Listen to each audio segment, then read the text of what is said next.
Hello students, here is Ashu Gupta, Assistant Professor. Again welcomes you all on the behalf of the Indraprasth Law College.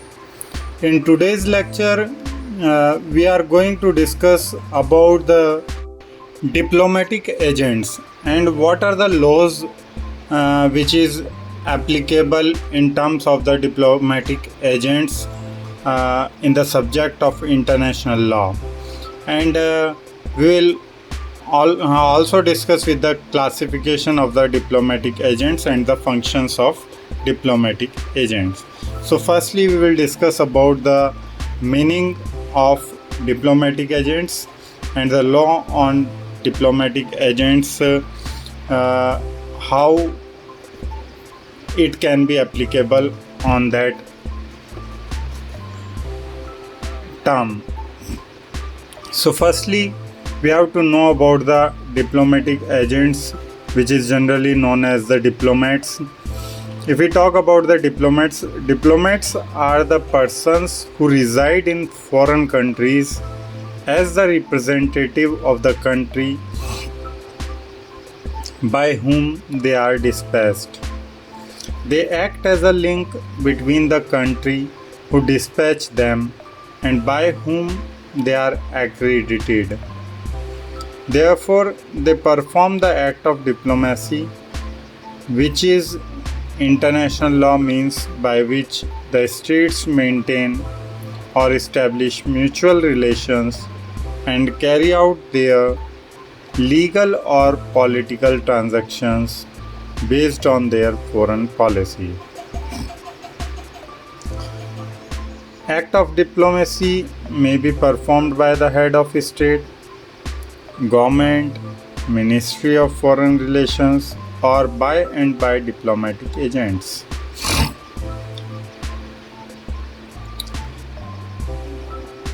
The practice of sending and receiving diplomatic agents is followed by states since ancient time.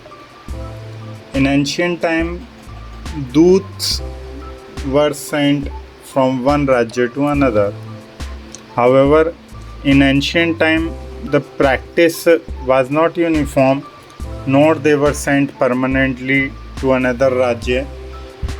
The practice of permanently sending the diplomatic agents started from the 17th century. And by the second half of the 17th century, permanent legation became a general institution, and the certain rights and duties, almost identical in nature, were provided to the diplomats. The Congress of Vienna Convention 1815 for the first time codified customary rules of international law on the ranks of diplomatic representatives. The institution of diplomacy continued to develop after 1815, and after the establishment of the United Nations, the task for codifying for the law relating to diplomatic agents was given to the International Law Commission.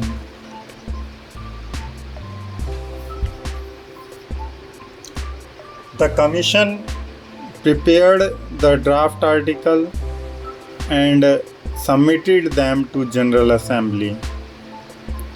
The Assembly convened a conference in 1961 and adopted Vienna Convention on the diplomatic relations. So this is the process through which the legation of the diplomatic agents has been completed on the behalf of the international law or the international community. Now we will discuss about the classification of diplomatic agents.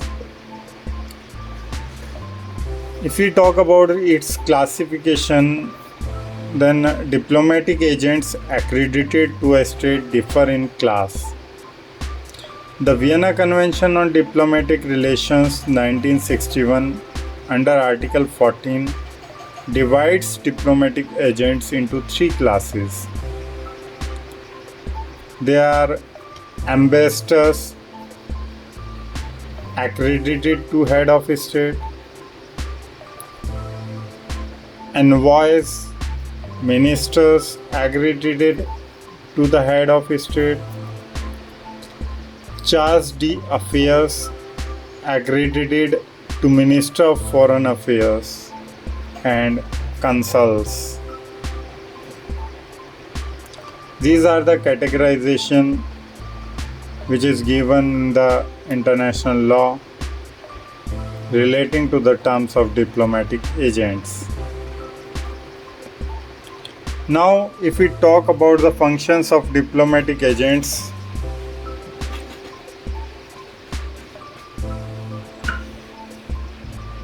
these are the various provisions of the functions given in the international law in regard to the diplomatic agents.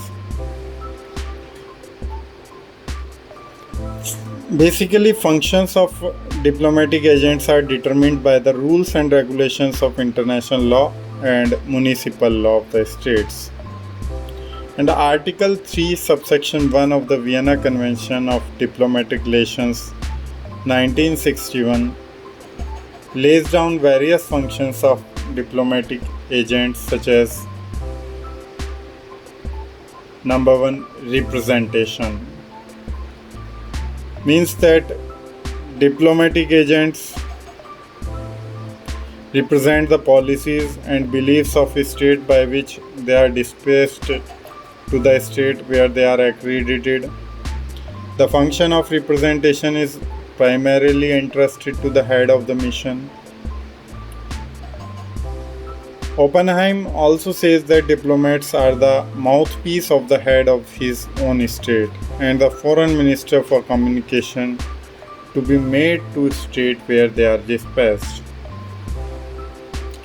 The second one is protection. Diplomatic agents protect the rights and interests of sending state and also of nationals within the limits allowed by the municipal law of respective state. The limit of diplomats is not prescribed by the international law but by the municipal law of the state. The third one is negotiation. Negotiation is the most important function which is performed by the diplomatic agents. Generally, the head of diplomatic mission negotiates on various aspects on behalf of the sending state with the state to which they are accredited in order to maintain a friendly relationship. And diplomatic agents are required to communicate the outcome of the negotiation to sending state from time to time. The next one is observation.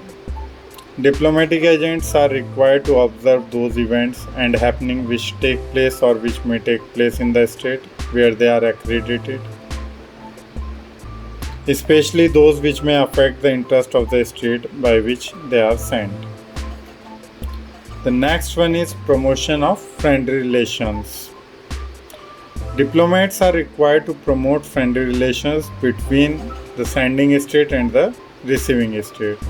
They also have the function to develop the social, cultural, and economic relations between the two states. Now the last one is consular function. Vienna Convention lays down that diplomatic agents can also perform consular functions which may be allotted to them from time to time, such as death, birth and marriage, registration of subjects of home state, issue of passports, etc.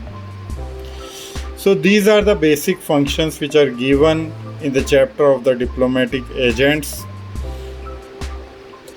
Hope you will understand it very well and enumerated it into your study. We will meet soon again with the next lecture.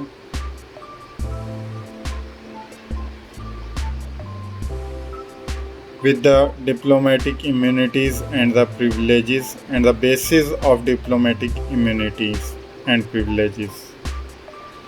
We will discuss later on in the next lecture. Thank you very much.